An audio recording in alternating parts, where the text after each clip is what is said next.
So my name is Frank Gielen. I'm Education Director at InnoEnergy. One of my favorite hobby horses is how AI is impacting education, energy, and a lot of other things. So we thought, let's do a session on this. And we are very happy that our sponsor, Engie, said, yes, this is a real good idea. We'll make it happen. And to make it happen, we also decided to do it a little bit different in this special format, where all the fish can speak, because you're the fish and you're the speakers. So Inge will explain how this will work. But let me first of all say a couple of words. Well, what is the purpose of this session? The first, we want to answer two questions. And the two questions are, what is the impact of the growth of AI on the sustainable energy transition or on climate change? What does it mean? What can we do for that? And the second one, equally important, where will AI really make a difference in the energy transition and make it happen faster or sooner, or where does it move the needle? Because we can all do nice things like efficiency increasing, but we really want to move big time. So that's the two topics of today. And maybe if you can show me the slide. This one, yes. So you know there is a new energy label for energy, and I thank Johan Driessen, professor at KU Leuven, for sending this to me. So this is the new energy label for AI. I thought it was a nice one. And I immediately want to add a bit of context to this, because when I was working in the internet industry in the mid-90s, at some point there was a statement made. You have to know that at that point, the data traffic on the internet, I'm speaking 95, was doubling every 6 months. And some of the people that were getting really worried said, well, if it goes on like this, within 2 decades, 50% of the electricity will be used by internet. Well, look at it today. It's not 50%, it's 4%. Because they forgot that technology changes, we optimize everything, and that's part of the discussion also today. So that being said, as a bit of the context, I would like to give the word to Inge to explain the format of the fishbowl session. Yes, thank you, Frank. So, do you feel the energy? Yes. Yes. A little bit of energy? Yes. So, but I probably forgot an important word. So let me try again. Are you ready? Do you feel the sustainable energy? Yes! Ah, now you can start. Okay, now I feel more comfortable. So, Frank and I are both teachers, which means you are suddenly in an educational session. You will learn. What? Learn? Yes, you will learn. And so we are trying to get more interactivity into session. And you will see that once the fishbowl starts, speakers who are experts in the topic will jump up and go to the mic. There will be speakers here, and there will be speakers there. And there will be a discussion going on, because everybody has an opinion, especially these days. And then as an audience, Frank will engage you in voting and even voicing your opinion. So you should have a folder. The folder is absolutely fabulous. Go and explore. You also have 2 post-it notes. The blue one is, yes, I agree with the statement. The pink one is, no, not at all. I'm disagreeing completely. So let me just check. The blue one, sir? What is it for? I agree. Perfect. So you're all focused. Yes. So now I like to give the floor to Frank, and I will ask the speakers to come up to the mics. Thank you. So, just a second. Yeah. So, So the nice thing about the fishbowl format is that we have a number of named speakers that have an expertise in different areas, and they will be the catalyst of the discussion. And I'm happy to introduce the 5 speakers of today. And can you put on the slide, please? So please step up to the microphone one by one. We can maybe start with Herve and then go down. I would like to ask the speakers to give a 2-minute introduction on what they do in this domain and where they will fuel the discussion. So Herve, you want to start? Yeah. So hello everyone, very happy to be joining you this morning. So my name is Herve Hellez, I'm part of Schneider Electric. So I'm not sure I'm going to do a very lengthy introduction of Schneider Electric. You saw GenAI this morning in the plenary session. Typically, we work on energy management, in automation, decarbonization and sustainability in industry, in buildings, but also in the data center industry. Now, I'm going to relate more to a personal story. I joined Schneider Electric 15 years ago, and we say that we want to make an impact by helping all to make the most of our resources and energy to bridge progress and sustainability. That's really one of the, we didn't say it like this 15 years ago, but that's what got me to come to Schneider Electric, because it resonated very much with me. Now, for the past 5 years, I've been working in one of our divisions that's looking very much at the data center industry, how we support from an infrastructure and from a whole value proposition the data center industry, from products to systems to full data center development, including services and sustainability services. You may not know, but Schneider is one of the leaders in PPA services, actually, to the industry globally. And boy, oh boy, that's an exciting time for that industry. And that's something I did not expect. Historically, I come from automotive engineering. So when I came to the data center industry, it's something new. But we're living a really, really interesting time for that industry.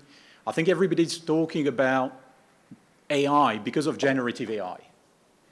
But let's be clear that AI is nothing new. It's something that's been around, that we've been using in industry for 10, 15 years, and it's really coming to the public consciousness with generative AI, which is driving an acceleration in the power requirements around the data centers. I like what Frank was saying earlier on. We'll come back on it. I'm not going to expand on that now. We have time to discuss, but I think the industry has been doing pretty well in managing its power requirement over time, but now things are shifting. The good news from my side, what I like about Schneider, is that on one side we are using digital technology, we're using AI technology to help decarbonize the rest of the industries. So we see the impact of a technology. We're all talking about the impact of a technology in terms of its power usage, but there's an impact of a technology of what it helps us do into other segments of the industry, how we decarbonize buildings, industries, manufacturing. So it's a privileged position that we have at Schneider to see that part. And we see that very fast growth of a data center industry and its power requirements. So looking forward to exchange with the whole room on these topics. So thank you, Hervé. Mihir, you want to go next? Mihir is head of AI of Engie and sponsor of this session. So Mihir, the floor is yours. Thank you. So I don't know if I'm an expert, but I certainly do feel like a fish in here. And I love learning and teaching, so I'm glad to be here. Thank you, Frank. So Engie, I joined Engie 5 years ago, and since then, Engie's purpose has moved to being an accelerator in the energy transition. And it's certainly something that we look at from the perspective of AI. So at Engie Research and Innovation, I lead a program called Breakthrough AI, where we look at how AI can accelerate its impact on each of the different businesses and activities of the group. So the activities of the group range from energy production through renewables, both electricity and green molecules as well, transportation and distribution, storage, flexibility, energy management to various types of customers. So through the whole value chain of power plants to energy consumption, we look at how AI can have levers both to optimize the production of electricity and gas, optimize predictive maintenance, optimize the consumption to help reduce carbon emissions from our customers' perspective. And we look at it both in terms of the return on investment from a carbon perspective. How much do our solutions consume carbon to be built and to run? and how much do they help save both our activities and our customers' activities in terms of carbon emissions. So one way to look at it, I think, with the advent of generative AI, which is an addition to the classical machine learning and classical AI that's been around for decades, is the fact that, to take an automotive example from Herve's background maybe, is generative AI the Hummer or the SUV of the digital world? Is that the case, or do we have really levers in which AI can combine classical machine learning with the new types of generative AI to bring value to the carbon emissions and energy transition objectives we have? Thanks. Thank you, Mihir. Simone, you want to go? Yeah. Hello, everyone. I'm Simone. Very happy to be here. It's very funny, actually, that it's a learning kind of setup, because there are professors that I had 10 years ago at KU Leuven at UPC here in the room. So it's very funny. Anyway, I'm Simone. I'm the Chief Product Officer and co-founder at Flexidao. Flexidao is a software company. We offer a clean energy intelligence platform to very large energy buyers. What this means in practice is that big companies with global operations have renewable energy targets that they need to achieve by 2025, 2030. So they buy massive amounts of renewable energy, PPAs, green tariffs, guarantees of origin, etc. Our platform helps them manage everything post-signature. So collection of data, monitoring of financial performance, return on investment. They are receiving, they are being invoiced the correct amount. They receive the correct amount of guarantees of origin. What is the CO2 footprint? Reporting to European Union, reporting to the Security Exchange Council in the US, etc., etc., etc. We work with the likes of Kimberly-Clark, PepsiCo, Procter & Gamble, but for today, which is much more relevant, also with Google, Microsoft, Amazon, Meta, Iron Mountain, and EdgeConneX. So hyperscalers, co-location centers, very different challenges, and we bring that perspective today. Happy to participate in the discussion. Thanks a lot. Thank you, Simone. Julia, can you? Yeah, thanks. So I'm Julia, and I'm a partner at Set Ventures. Set Ventures is, we've been around for 17 years, and we have 400 million euros of assets under management, and we invest that in digital energy solutions to accelerate a carbon-free energy system. So we're, for example, an investor in Flexidao, but also in many other very interesting companies. And we've actually been investing in AI and machine learning applications for over 10 years now. Because of its capability to do mass pattern recognition of very, very large data sets. And we see this as one of the key enablers of the energy transition, actually, because it's absolutely necessary that we have this capability because of all the numerous decentralized new energy sources that all need to be integrated into this in this energy grid.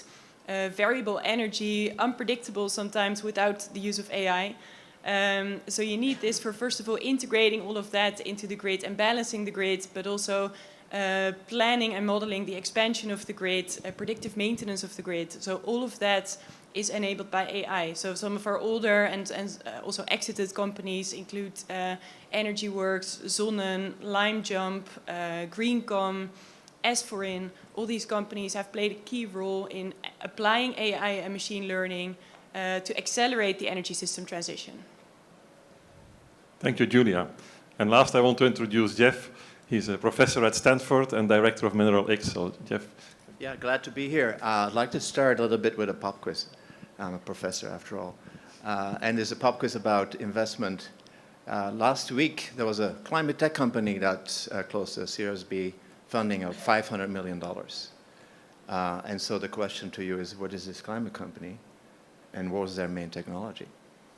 To answer that question, or to see why this was so attractive, I'd like to step a little back and talk about what is really important for the energy transition. And maybe even think about what can really derail the energy transition, right? Is it batteries? We know how to make batteries. We know how to make hydrogen. We know all those things.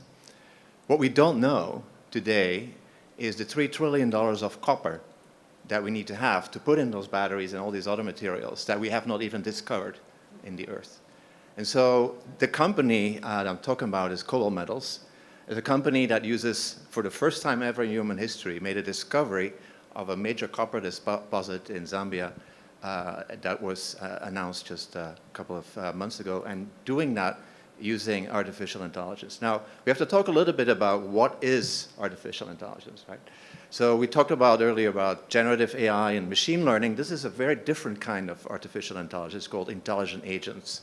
And so these intelligent agents that are built together between MineralX and Cobalt Metals is an agent, is a human-in-the-loop AI. It's an AI that collaborates with humans, particularly, of course, expert humans, in making plans about the future much more efficiently than can be done just by humans alone. And so this is one of the components where Cobalt Metals had used planning for exploration. But we're using this, or we're thinking about this can be extended far beyond exploration of minerals, can be used to plan any system under uncertainty.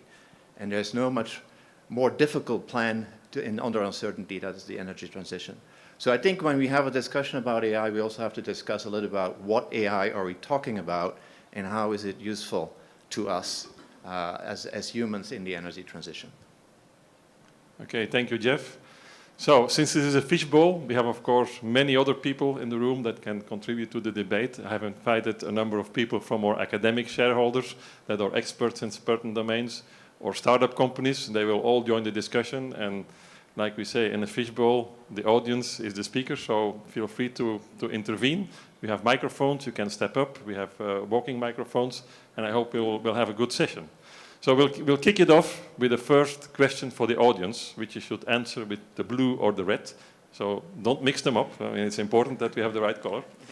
And the question to you is, are you concerned about the negative impact of AI on our sustainability targets? So, red, some blue, blue, blue. I see a lot of blue, but then again, I'm colorblind, so that maybe that doesn't help, of course. I specifically ask, I don't want red and green. Give me black or white, but it's a mixed bag, that's for sure. But I want to go back to our named speakers and ask a bit on how they see the solutions to that, whether we believe it's a threat or not. I mean, everybody is working on solutions, and I would like to ask Mihir, if from Engie's point of view, what do you really see as solutions, technical or other ones? Engie, what are you doing? And from the audience, raise your hand if you want to intervene, because that's the game. Mihir. So we think a lot about AI and its impact on climate change, both the challenges and the positive impact that it can have. And one of the ways that we read through it is through a grid where we look at the life cycle of energy projects, from construction and design to land use, to engaging with stakeholders, to then running the power plants and understanding production and consumption patterns, and then understanding transversal activities around health and safety of running those operations and maintaining those operations, and CSR and ESG impact, etc. So we look at it from that perspective and thinking about how different AI models and algorithms can help in each of those areas. And like we mentioned earlier, there are different types of AIs. There's classical machine learning that uses numerical data that is prevalent in our space because we have assets that have data that comes out of those equipment in forms of time series. We also have a lot of knowledge that comes out of documentation, and for those kinds of use cases, we have generative AI types of models that can leverage written documentation. Also, we can potentially use AI for image recognition, both in terms of identifying and inspecting defects, but also for designing some of these power plants. And their generative AI using diffusion models can also help design the optimum power plant setup, for example. So there are various types of algorithms, and we look at it from both these angles in a matrix form in some sense, and trying to understand for each of these use cases, what's the impact positive it can have, what's the negative and challenges that the models can bring to the table, what's the return on carbon investment that we have for each of these models. And from a general perspective, we try to, of course, keep a positive impact on every activity that we have around AI. But we also look at the convergence of these new technologies. So, for example, if you look at OpenAI's new roadmap in terms of large-scale development in the next few years or decades, depending on how you see the pace of AI development, they started with what we traditionally call chatbots at the moment, which was launched with ChatGPT, and then moved on to reasoning systems, and they're now working on agents, intelligent agents that can take action based on the recommendations of an AI model. And then we're looking at the impact it can have on society and organizations as a whole.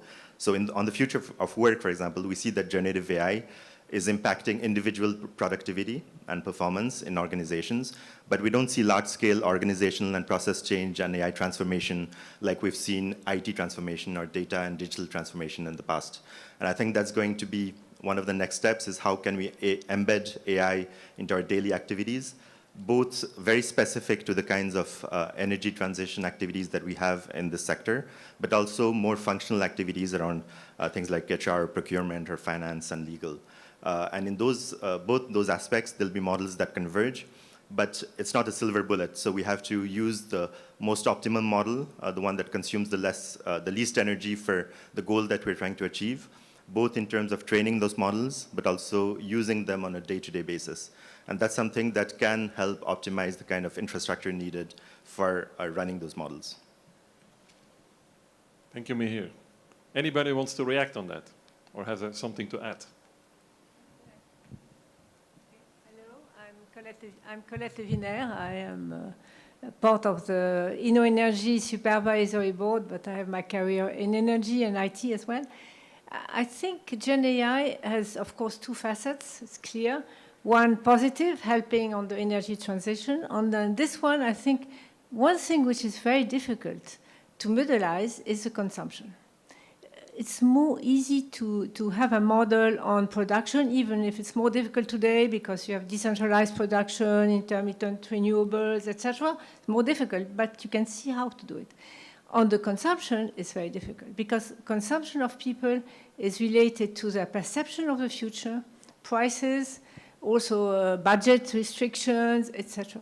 And my wish would be that GenAI can help better modelizing the consumption, because it's very important on a grid. You know that to balance the grid, you need to balance at each moment the grid, and then to have with variable production, you need to know very well the consumption. And if not, you're going to waste a lot of your energy putting it on the grid at a moment where people don't need it, or and you have negative prices, or the reverse, not having enough energy in the moments where people need it. So this is my wish, and I wish that companies or startups work on this subject. Thank you. Thank you, Colette. And I think there is good hope there, because I know from our UPC colleagues working on the Moonshot project that Google has a project called Tapestry, where they want to have the Google Maps for electrons. And that's exactly what they're looking at. So that's a good one. Somebody else wants to take the floor? No, then I would like to ask Herve to tell us a bit about Schneider. I mean, when you're in a booming business, you're also famous for energy efficiency. Can you put one and two together? Yeah, sure. Maybe let's come back to the topic of the industry, because we are talking about data center in a bit in isolation here, like it's something that's now coming on the map. But really, you know, one thing that's been striking for me when I joined that industry is that if you look at what the industry's been doing over the past 10, 15 years, and I like what you said when you opened, Frank, is that efficiency has been a key driver.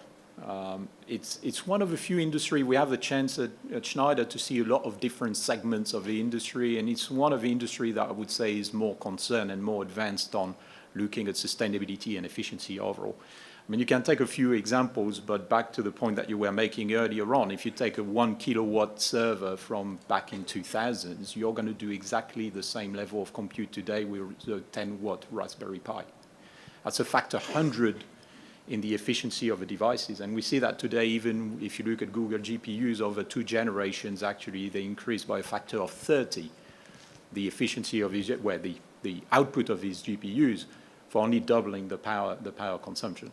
So that's the first element. And then from an infrastructure perspective, we've seen a lot of the players, may they be data center operators or internet giants, looking at what we can do from an electrical management and a building management perspective to reduce what we call PUE, power usage effectiveness, so how much power we use into these facilities and how much is going to the IT, right? Just to give you a sense of what's been going on is if you look at 2007, 2010 power usage effectiveness on average was about a factor of 2. So for 2 watts going into the data center, only 1 was going to the IT. Now, if you look at the large data centers, and because of effects of scale as well and changes in the technology today, most of the large data centers are going to be around 1.1 or even lower. So we only lose about 10% of our energy. So really the industry, from my perspective, we've seen a lot of focus on that. We've seen a lot of focus on the use of renewables. When I look at the topic, what we see today is basically it's our hunger for compute that's changing the paradigm.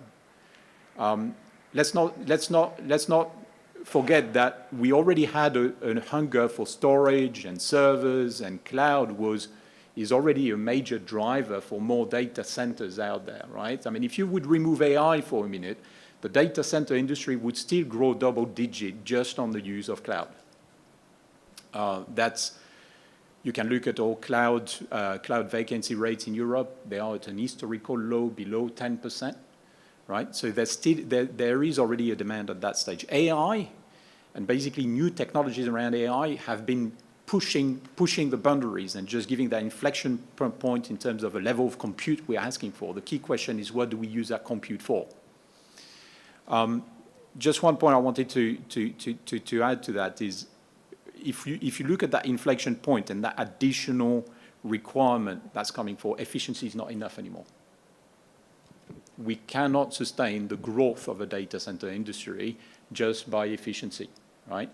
So look back 10, 15 years, we actually saw a 6-fold increase of internet traffic, 4-fold increase of workload in data centers, and the energy consumption of data centers only increased by 20 to 50%. But as you look forward, that equation is not going to be enough anymore. So we need to look at the full spectrum of solutions in front of us, and there are some solutions in front of us, right? I mean, I've been talking about efficiency. We could look at modernization of the existing park of data centers, by the way. There is still a lot of capacity that can be freed up from existing data centers just by modernizing them. A lot of you in the room are coming up with self-generation options. How do we bring self-generation to the data center industry? Believe me, the customer we talk to are really excited about self-generation opportunities.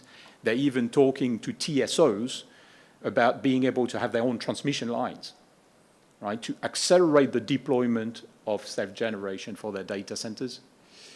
And overall, I'd like to react on the point that was just made earlier on. We believe at Schneider there is a lot of value in a much better collaboration between the data center industry and the utilities and the energy industry. Again, talking about optimizing the grid usage, increasing power factor of renewables is something that we can look into, and the data center industry is ready to sit down and have this type of discussions. So again, I think there's a lot we can look at in front of us, but let's be clear, it's not a question of one solution or another and which one is the right solutions, right? It's really putting all the solutions and in the equation and having a discussion together and finding these solutions. So there is still a lot of room for innovation in there, no? And startups. So anybody wants to add to that? Good morning, bon dia. My name's Andrew Fray. I'm a senior international partner at Cushman & Wakefield. I've been in the data center industry for about 25 years. Over the last 4 years, we've transacted about 3.2 gigawatts of powered land across EMEA, from Stavanger down to Johannesburg. The scale of growth and demand for growth is about 10 times in terms of density and scale that it was 3 years ago. It is staggering. We're being asked day in, day out now for 300 MVA sites right across the region. That's also replicated in the States, which is probably going twice as fast, and APAC, which is probably going about half as fast. So this is a game-changing phenomenon, similar to my experience when we moved from telco to internet. And I always use now the analogy of what happened with Cisco in terms of managing data to now what NVIDIA is doing with the chip that controls our future. I think it's very exciting, it's very demanding, and I think it's the most exciting thing to flesh out and pull in the networks to say what they're doing, where they've got power, how they're going to integrate all these different power sources in order to direct them at this demand. There are challenges about the business cases and where the money is going to flow. That's to be built. The management and then the purpose of AI is what intrigues me more now. Everyone talks about data centers, but not all data centers are made equal. What matters is what is the purpose of those data centers, what function they're serving, and is that for good, or is that going to be for something that's not so good, or something that's actually meaningless and just consuming power for no particular reason? I think if we move from taking pictures of our pets and posting pictures of our food to then putting that in 3 dimensions and predicting the activity of our cats, it's not the best use of this technology. So I would urge the general, the world really, to check that this application and this Klondike, it's a Klondike rush for power, is then in this new collaboration used for good. So thank you very much for this very nice insight. People, stop posting pictures, please. Don't post pictures. We'll do that maybe afterwards and select the good ones. But looking at the massive build-outs that you're referring to, I mean, does anybody have an idea how much the 5 hyperscalers are spending this year on data centers? I'm talking Microsoft, Meta, Amazon. Pick a number. 10 billion? Who goes for 10 billion? More. 50 billion? 100. This year it's 100 billion. And if you add all the other players that are in the same space, it's 1.5 trillion. So you can imagine that this is a huge industry.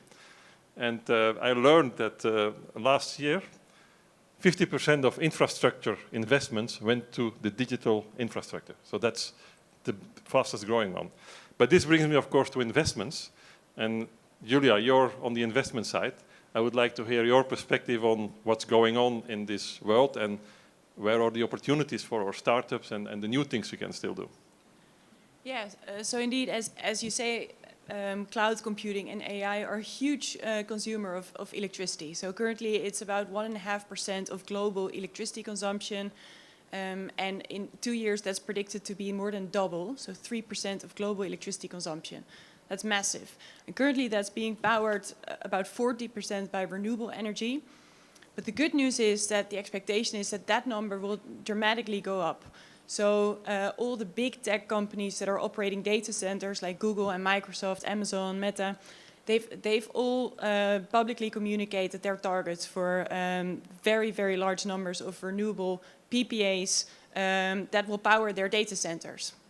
So that's very good news. So more than 50 billion in the US alone will be invested by 2030 to power data centers. So we believe that that in itself is going to be a huge accelerator, that volume of new renewable energy, to bring down the cost per megawatt hour of renewable energy. So that in itself is, in the short term, bad news, but in the longer term, very good news for the energy transition. And then where are the investment opportunities in AI? Well, we believe that in the short term, it's in the infrastructure of AI, but that's not for venture funds like us. But actually in the longer term, the real value will be on the applications on top of AI. So that an analogy to the rise of the internet, that's why now Facebook is many, many times more valuable than Cisco, who was providing the infrastructure. And then on the application side of AI in the energy sector, actually we believe, again, as I just said, that this is a huge opportunity for accelerating the energy transition.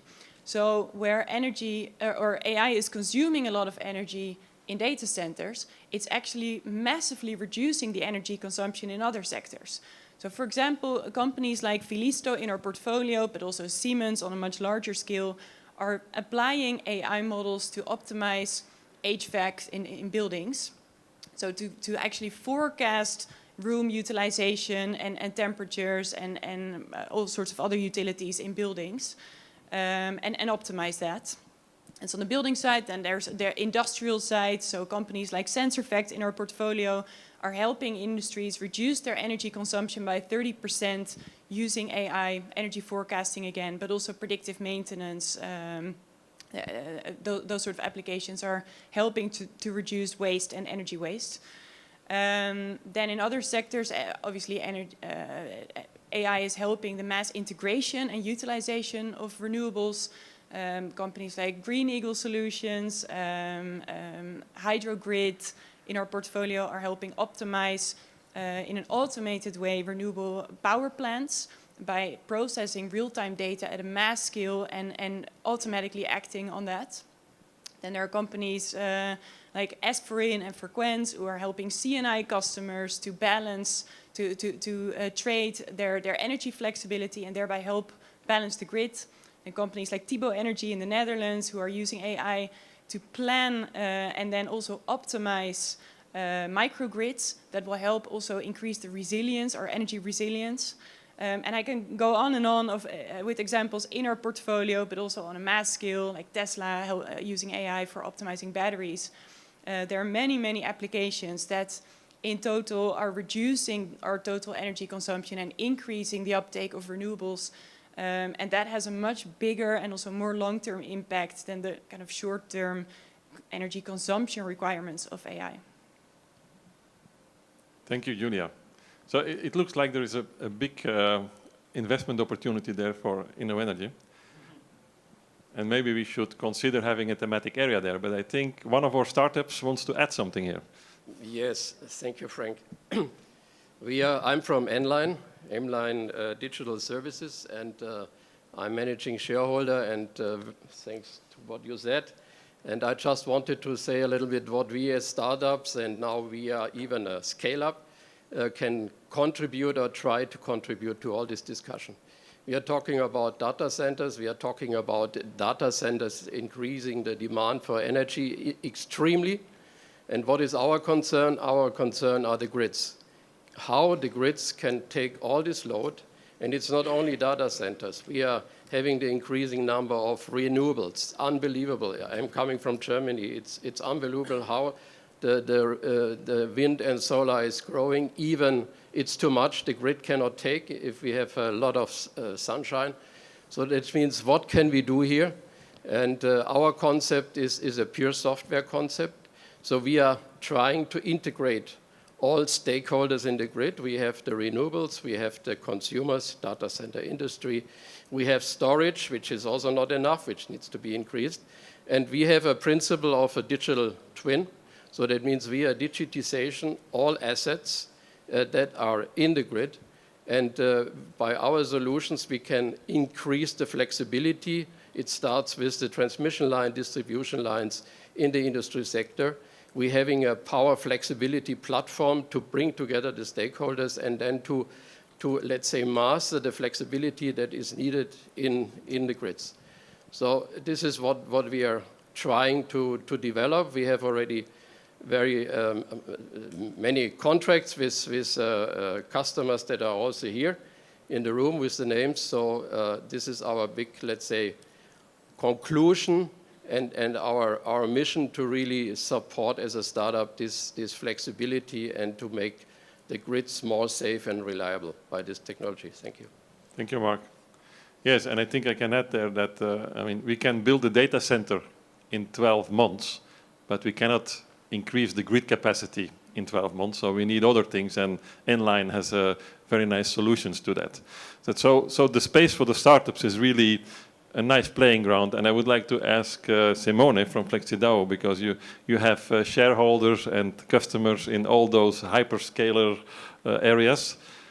How do you see that evolving? Because one of the things I once heard from, I think it was Jim Simonelli from Schneider, who said, hey guys, we will not PPA our way out of this.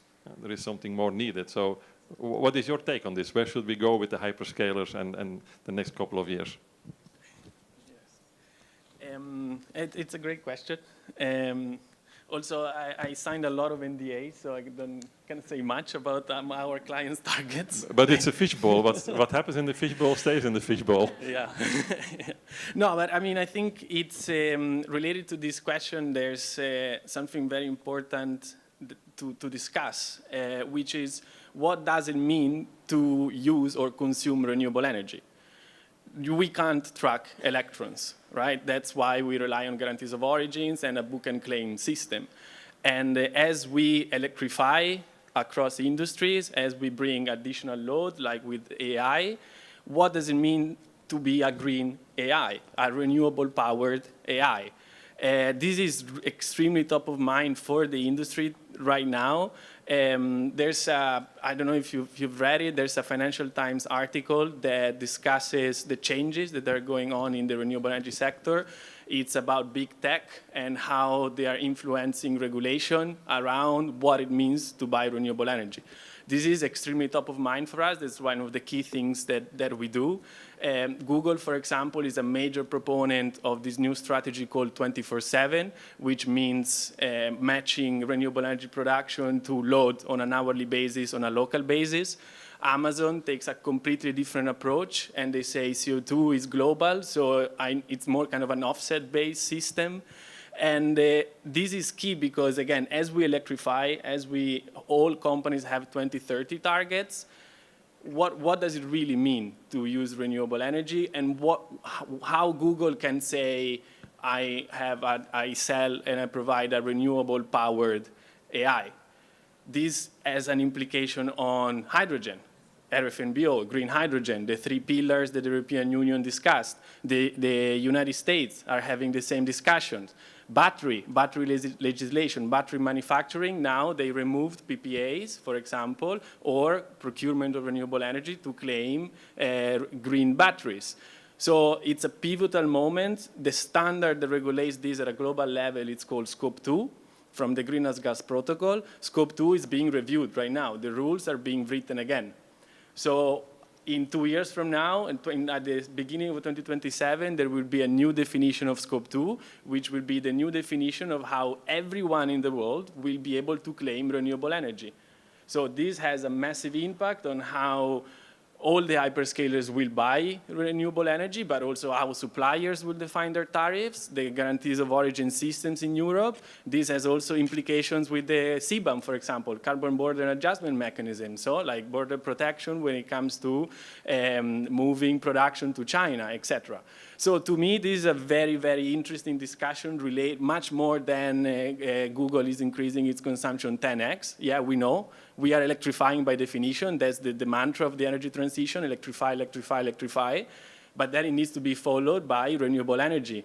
And therefore, the question, if I consume in Spain, what renewable energy am I allowed to procure? Can I sign a contract with a Norwegian power plant? Does it mean I'm at zero emissions or not? That to me is a critical question, and AI and more generally the growth of loads of like hyperscalers, but not only, is driving a lot this discussion. They're pouring hundreds of millions of dollars into this lobbying and regulatory discussion, and I think it will be one of the top key topics for the next 2 years for the whole energy sector. Okay, thank you, Simone. Any comments on this one? Yes, Colette, please. Very quick comment. We need to talk of low carbon energy and include nuclear. And you see You saw the agreement between Microsoft and Constellation in the US, where they want to reopen 3 Mile Island. I'm not sure they're going to do it. Not the reactors that had an accident, the other one. Anyhow, a lot of those Microsofts of the world want to have nuclear power and even thinking of having their own SMR near their data center, which I think is a bit utopia, but I think we need to include nuclear in the whole thinking. We will certainly do, Colette, and right after the last speaker, we will have a little discussion on that. Yeah, you want to go? Yeah, that's indeed part of the discussion, right? Because a general movement is now we certify and measure renewable energy, and there's a lot of proponents that we move to certify and measure carbon-free energy. Biomass, would that be included? For example, yes or not? CCS, would that be included? Yes or not? So we're really discussing about like the labeling and the core topics of what you're allowed to claim. And I think there's, of course, you want baseload. You want predictable carbon-free baseload. So nuclear is the best friend, especially of an industry that is baseload by definition. So I think this is a key point. And in the last 2 weeks, Amazon, Meta, Google, and Microsoft, they all came out with nuclear deals, all of them.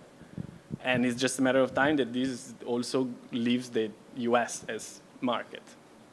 Yeah. So we already started the discussion on nuclear, but before we go there, because I think we will be here all day, I want to give the floor to Jef, because we have been talking about the impact of AI on the energy system, on the energy transition. And in some of the interventions of the speakers, we also talked about, well, AI is really doing quite a lot to advance the energy transition. And my question to Jef is really, well, we can do a lot of little things, and we need all the little things, but what will move the needle? Where will AI move the needle in the energy transition? Do you have some ideas on that, or can you help us? Yeah, maybe I'll just kind of finish the discussion on GenAI and quote Yann LeCun, who is the AI lead at Meta, and he said, GenAI is about as smart as a cat. And those are the same cats you're taking pictures of. And so why does he say that? And I completely agree with that. And actually, I want to bet with you a bottle of Spanish wine, that in 5 years, nobody talks about GenAI anymore. And the reason is that it actually is not very business friendly. It can't make any business model out of it. And so there's a lot of questions in the industry why this is actually needed. So I have to think more about what is really needed. And so the AI that I think we need is, in general terms, is AI software, essentially. Software that meets hardware. That's where it's going to matter. And if you think now about where is software needing to meet hardware, and where is the hardware? How do we optimize hardware? Because hardware is expensive, right? If you think just about trucks or building things, it's just extremely expensive to do that, and it's very slow. So one of the areas, of course, that I work in and where we see an incredible potential is in the upstream raw material supply chain. For every 100 battery experts or academics, there's only one geologist that actually looks at the raw materials. And this is a huge problem. And that's also where software meets the hardware. For example, the building of processing facilities, or the building of mines, or even just making discoveries. I'm involved in exploration in the northern part of Canada, where you have to fly in 747s with drill bits and things like that in order just to do exploration in that area, right? If you do that very inefficiently, then you're spending a lot of money you don't need to spend. So I think we have to think more about this issue of software meets hardware and how we can get more efficient. And so that's where the kind of AI I really advocate looking into, and I believe this is the AI that is going to lead in the future, is more that of AI that actually recommends actions, not the AI that does predictions, right? GenAI, machine learning, deep learning, reinforcement learning, these are all techniques that basically make good predictions. But prediction doesn't do anything, right? You have to actually have an action or recommend an action. And so this kind of intelligent agents, which if you look at for every 100 applications of machine learning, there's only one application of this intelligent agent. Also, we call that partially observable Markov decision processes, we've probably never heard of, but these are kind of techniques that are coming. So improving efficiencies in an industry like the mining and processing industry that essentially does still the same thing 50 years ago is still doing the same things today. If you go to a mine or a processing plant, they still do the same things 50 years ago. There is no innovation, right? So that is, I think, where the biggest impact will be for artificial intelligence and taking this industry and building it up into a modern industry that fully embraces digitization and the use of computing to optimize operations. Oh, thank you very much, Jef. And I think I will remember your quote, predictions do nothing. You need to translate them into actions. And that is very much aligned with what InnoEnergy wants to do. We want to move to action and not think too much and predict too much. I see we have a remark there or an addition. Thank you very much. Just a quick question to rebound on what you said. What brings us from AI that does classification and prediction to an AI that take actions? What is the gap and how we can fill this gap, technically speaking? Thank you. Yeah, so when you have an AI that does actions, you actually have to specify rewards in the future. What is it you want to achieve?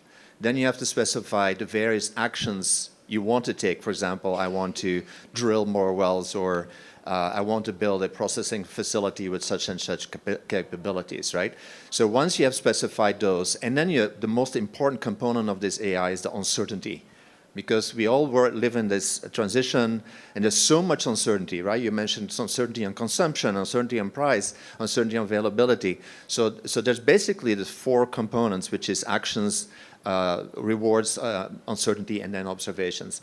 And then there's basically mathematical formulations that exist that can couple all these things together and come up with an idea. So the machine learning form AI comes into predictions, and particularly in the quantifications of uncertainty. It's like, how uncertainty is the future going to be if I would take certain actions. But so these actions is where the infrastructure is used, right? And this is where it's expensive. For example, in Zambia, there's making discovery, you have to drill 45 kilometers of boreholes, which cost $30 million to do. Right? This is real world stuff, right? And so we have to find 300 of those deposits just to meet the copper demand by 2040. So this is really, I think, the key issues to look for. Okay, very educational. So we are learning a lot here. Now, we still have 15 minutes left, and I would like to come back to the topic of nuclear, because if you have been following the news in the last month, every week another hyperscaler has announced a nuclear deal. The last one was yesterday. Amazon investing $500 million in X-Energy, an SMR producer and nuclear fuel producer in the US. So that's certainly part of the solution. And I know this is quite an interesting topic. So I want to do a little voting before we enter into the debate. Who believes that we can make this transition without nuclear? So blue is yes. Blue, blue, red, red. Red means nuclear has to be there. Red, red, red, blue.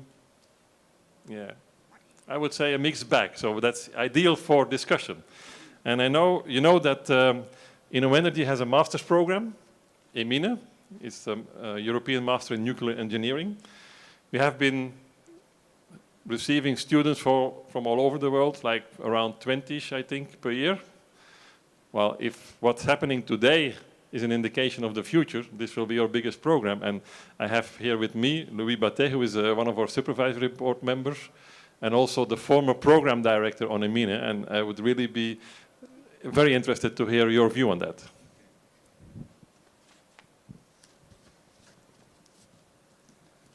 Okay, thanks for the introduction, Frank. Of course, I believe that there is no solution for energy transition without nuclear.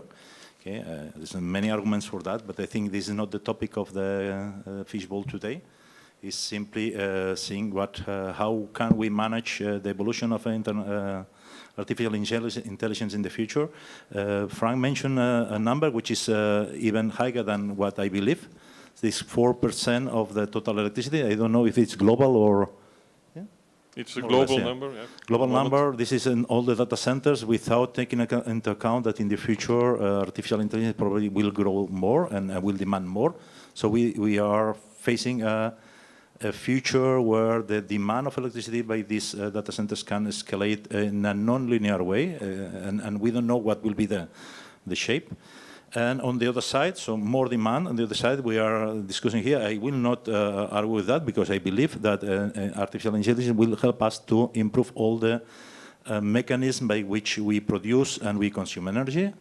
And if we put it in a balance, probably is in favor that artificial intelligence will save more energy than we consume extra, taking into account that the world is consuming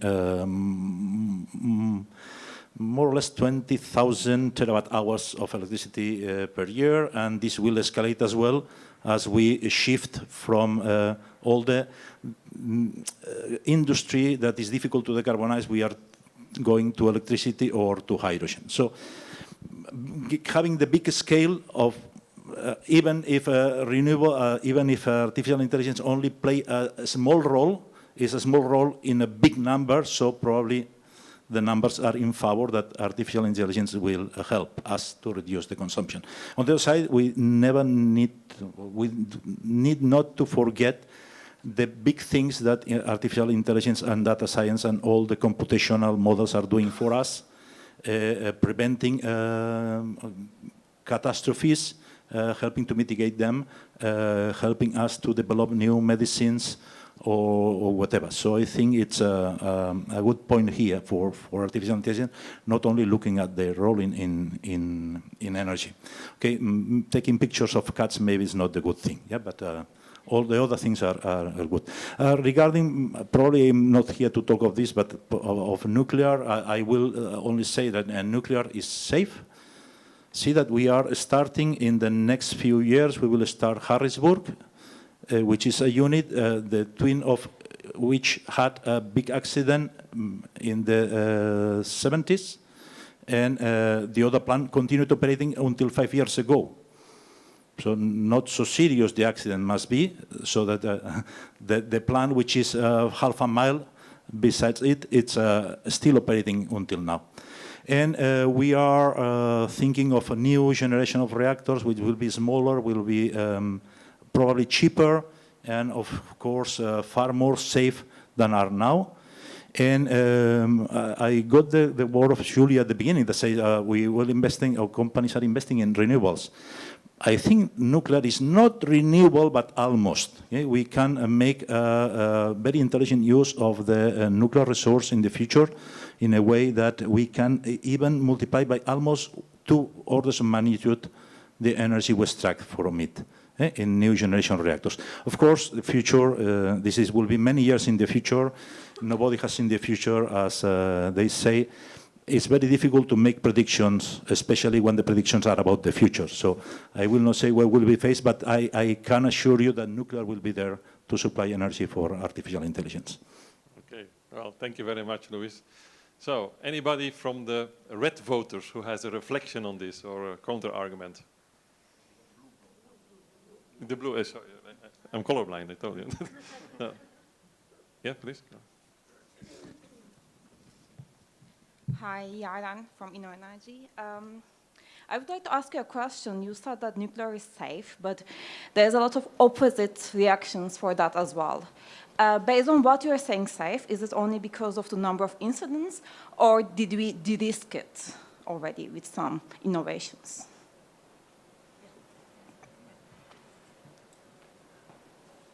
I think one thing, all accidents like Fukushima have been taken into account in the new features of the reactors and in the features of the existing reactors. If you take France, we have 56 reactors.